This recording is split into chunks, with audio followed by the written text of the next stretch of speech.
right.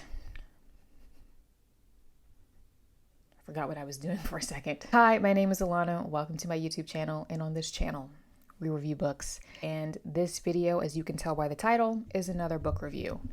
But before I jump into that book review, I am going to throw out some titles out there that I'm playing around with for the remainder of the year. So I'm recording this on October 14th, which is wild that we have 2.5 months left as of me recording this. So when this goes live, it's going to be November of the year. And so I have a stack of books right here I'm going to go over real quick that I'm going to be choosing from to read for the remainder of the year. That was not good English. But I don't think I'll be able to get through all of these, and that's okay. I'll just roll them over for when I get the urge to read them, 2024 or whenever that happens. I am going to shout out 2 books that were recently sent to me by the publishers.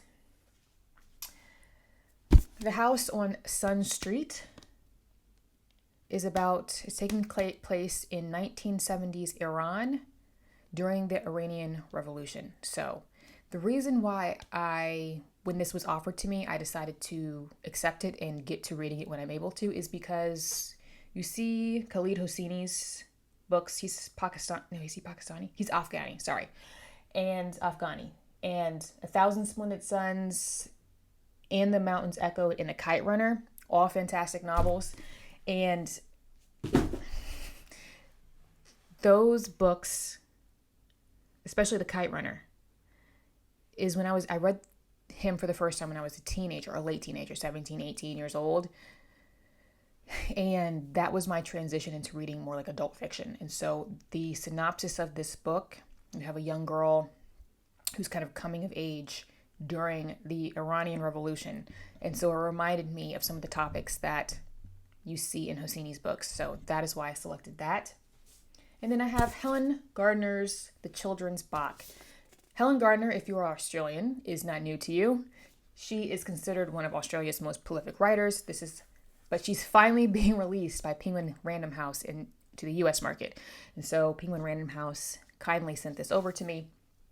And I love a good family drama. And it's not long. This volume is 160 pages, so I did accept that. Neither of those 2 books are long, so I'm just throwing books around. I will squeeze them in probably over the next few months because if I accept a book from a publisher, I will read it. So Blair Publishing is the first book, published the first book that I showed, and then of course Penguin Random House for The Children's Bach, and both of them said no strings attached. Do you want this book? I said sure. But if I accepted it, I'm going to read it. So these are the titles that I'm going to be playing around with for the remainder of the year, and I think as my mood sees fit, I'll choose from this stack. The first 2 are actually rereads. Jamaica Inn by Daphne du Maurier. This was my first du Maurier that I read back in 2019. Jamaica Inn is still my favorite du Maurier novel, and I really want to revisit it. She's gothic. She a fantastic writer, very atmospheric, and I read this in August of 2019. And really, this should be read between like October and December. The book actually ends in December, plot-wise. So I've been wanting to reread this for a while, and it's not even annotated. So there's some really phenomenal writing and sentences in this book that I want to go back and mark. So that is on the list. Winston Graham's Ross Poldark. One of my favorite classics. This book, I've read the whole series, but I listened to them audibly, so I read the whole series. But I do have a copy of the first book. Again, there's some really beautiful writing in this book, and I want to go back and annotate it. To me, this is like one of those comfort reads. You know what I mean? You read it because it's cozy. Again, a book that should be read, I think, in the colder months because it ends in December. Again, plot-wise. So I really want to annotate this book.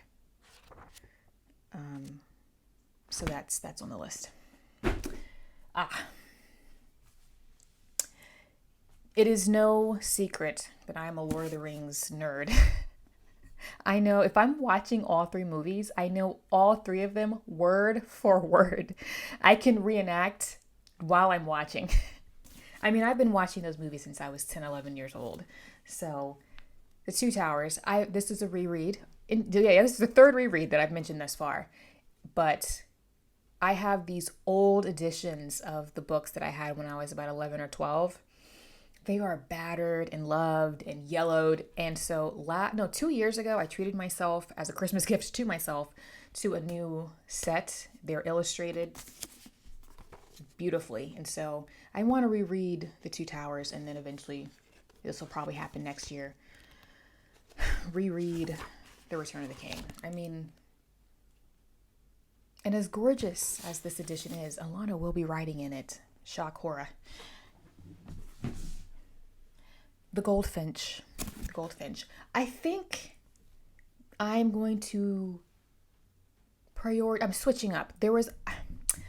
I thought I was going to want to read The Mirror in the Light, which is in this stack, and I'll show it in a minute, which is the last installment of Hilary Mantel's Wolf Hall trilogy.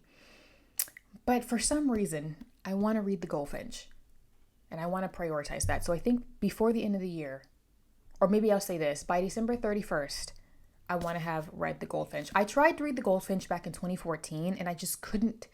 It wasn't clicking for whatever reason. But after I read The Secret History by Donna Tartt, I was like, let me go back and reread. This book was, you can tell, now looking back when I look at the plot and I look at what I did manage to read in 2014, there is something Dickens-esque about this story. And so I want to kind of go back and read this. So, or try to read it, because I DNF'd it. So, yeah. That's what we're going to do. The Goldfinch is calling my name. But I know people who love this book. I know people who absolutely hate The Goldfinch. I will start this in October. Rules of Civility by Immortals. I love The Gentleman in Moscow. Enough said. This one, Wildcard. The Divine Comedy, but only Dante's Inferno.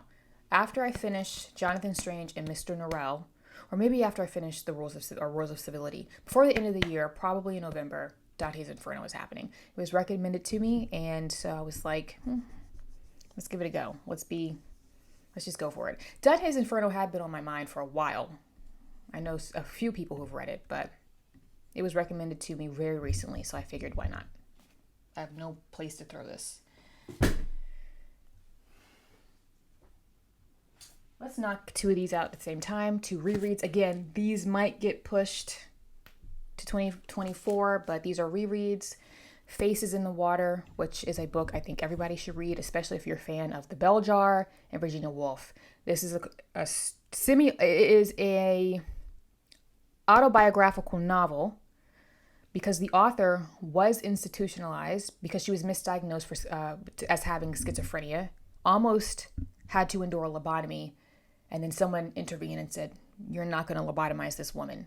And this is a fictionalization of her hospitalizations. So gorgeously written. Absolutely. This is a stellar piece of fiction, and I think more people should read it, and I want to reread it because I just want to live in this woman's sentences. And then another reread that I coming up in the next few months is my Year of Rest and Relaxation. I read this last year. I gave it, I think, a 3 or a 3.5. But again, after I read Play It As It Lays by Joe Didion, it reminded me something about the melancholy of the narrative reminded me of this book. And so I want to revisit this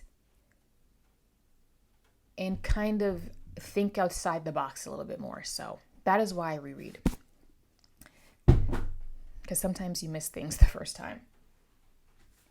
Earthlings by Sayaka Murata. I love Japanese fiction, but Sayaka Murata is her mind. I've heard this book is twisted, so, and it's not long. It's not long at all. So this is coming up sometime in the future. And The Mirror in the Light, as I already mentioned, this doorstopper. All 800 and something pages of it. It's just clocking in just under 900 pages. I was going to read this after I finished Jonathan Strange and Mr. Norrell, but I'm going to put Dante's Inferno in next after I finish Jonathan Strange, and then I'm going to go to the Goldfinch. I've also been craving more classics, and maybe that's one reason why I want to read Faces in the Water, Daphne du Maurier, Tolkien, because I read a lot more contemporary fiction this year than I typically read, and I'm missing the classics. There's just something about the classics that I'm missing. And I've been in this, I really want to reread some of my favorite classics. And I was looking at my bookshelves the other day and I was kind of thinking about my 2024 reading. I want to reread The Brothers Karamazov. I want to reread Lolita. I need to review Lolita. I want to reread Villette by Jane Eyre. I want to reread Far from the Madding Crowd by Thomas Hardy. And I'm just craving the classics a little bit more. I'm always reading a classic. I feel like I always have at least one on rotation in a month. But these over here, and then some down here that you can't see. The Russians, and I need to reread Pride and Prejudice. I have not read Pride and Prejudice in over 10 years. So I'm craving the classics again. I think 2024 is going to be classics heavy. Enough rambling. That is what my reading may be looking like, subject to change. Let's jump into this review. Everybody Here is Kin by BettyJoyce Nash.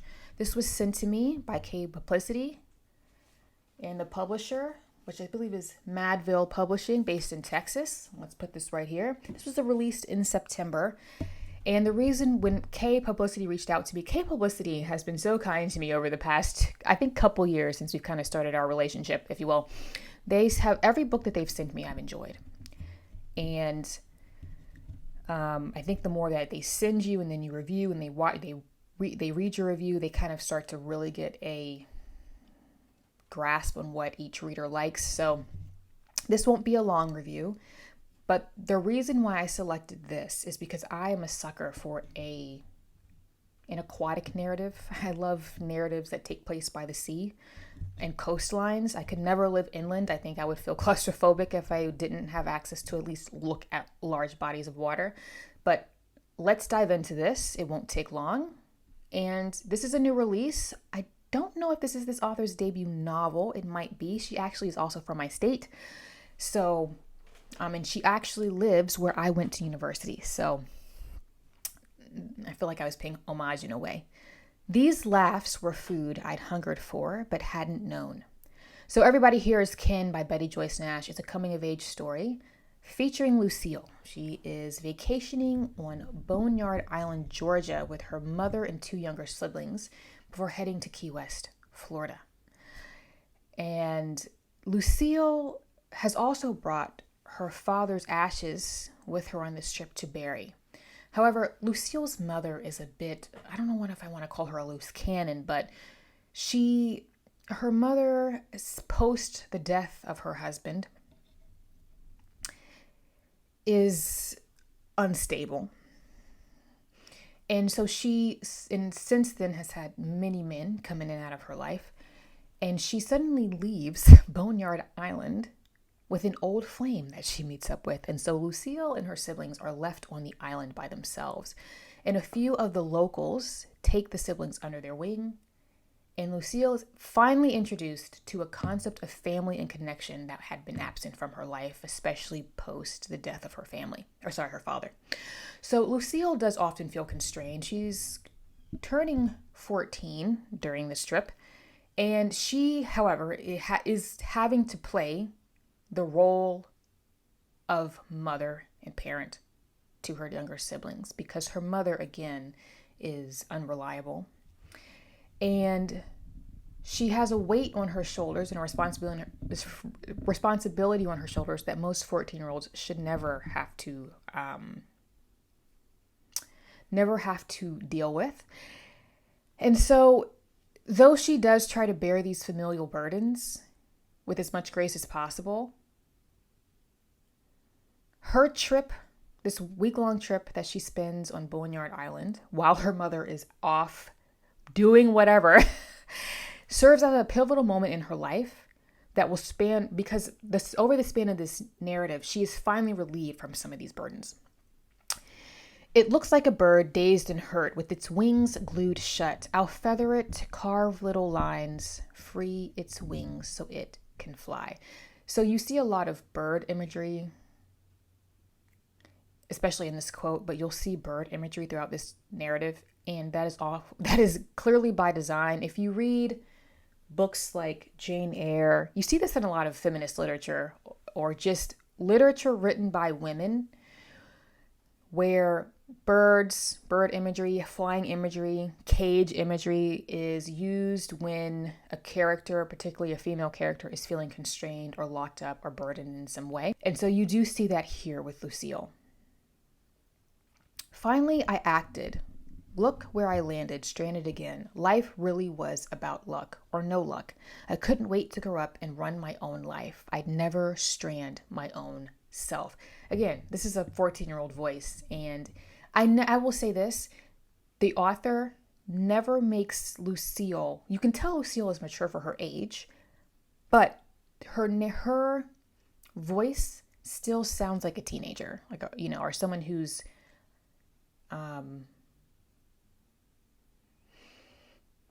she sounds like a 13, 14-year-old, right? She never sounds too mature. Have you ever read books where, you can tell that the voice of this young person is too old? No, that is not what's happening. I think Nash did a good job nailing a teenage girl's voice in the 21st century. So Lucille does refer to her mother by her first name, Naomi, indicating to the reader blatantly that Lucille doesn't really view her mother in the traditional sense. Naomi is still grieving the loss of her husband, and so she works very long hours as a nurse, all while trying to numb her inner turmoil with prescription drugs. Her mother is in denial that she has a problem. And you also see Lucille grappling with the guilt of feeling like she's an enabler. But again, taking on this burden that a 14-year-old shouldn't have to carry. But what is a 14-year-old going to do?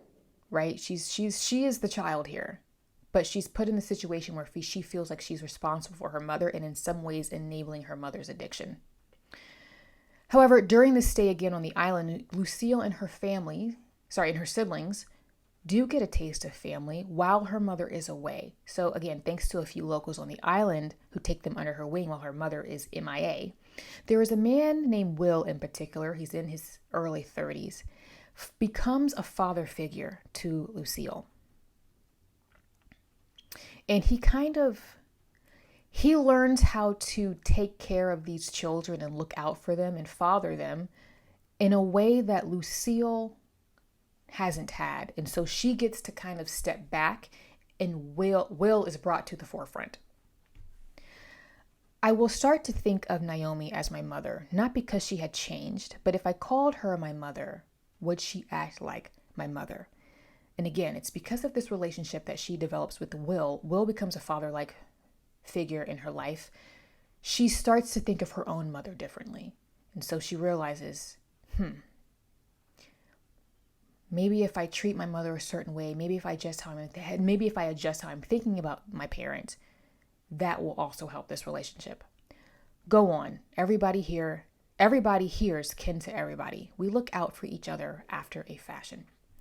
So another major theme in this book is this idea of home. A major theme, and I would probably think the main theme in this novel, is the idea of home. And Nash uses words like habitat to emphasize this. Lucille is very cautious of the environment. You know how you have some teenagers, they start to kind of hone in on the things that they're interested in. And so Lucille is very passionate about the environment and dwindling resources and protecting wildlife and natural resources, especially coastlines that, are eroding. And she's very cautious of how Earth's landscape is changing, especially the ocean's delicate environment. Though she hails from Detroit, Lucille starts to realize that Detroit never really felt like home for her, and that Boneyard Island and all of these new people that she's met have become her natural habitat. Habitat, the place where a person or thing is usually found. This seemed truer of Will than anyone I'd met. Where was my habitat? Detroit didn't feel like habitat, even though that is where I was usually found. Home wasn't a house. If houses with foundations couldn't keep people together in space and time, what could? Could boards and beams or bricks and mortar make me feel like I belonged? So that's really it. There's not too much else to elaborate on with this novel. It's pretty straightforward. I enjoyed this novel. It combines two types of things that I like a lot in narratives: coming of age and stories that take place by the sea. I found, like I said, Lucille's voice to be a realistic teenager, and her siblings are great. Her sister, in particular, her younger sister, constantly quotes lines from her favorite show, and she just nails it every time. Like, she'll just drop a one-liner in the middle of somebody else's conversation, and I thought that was really well done, and it brought in some comedic relief. And as I continued to read the novel, I became better acquainted with the landscape of the novel, the narrative, the cast of characters in this narrative. And there was a point in the novel where I was just completely engrossed, and I was really curious to see how Nash was going to wrap up this story. Low key, not gonna lie, I want a sequel because I was so satisfied with the ending. I'm not gonna say that would be a spoiler, but I don't think that'll be happening. This is a standalone novel. It doesn't need a sequel, but there's part of me that wants maybe like a novella. Also, Nash has a really interesting use of adjectives, especially when she describes nature and wildlife in this book. And I found it to be really refreshing.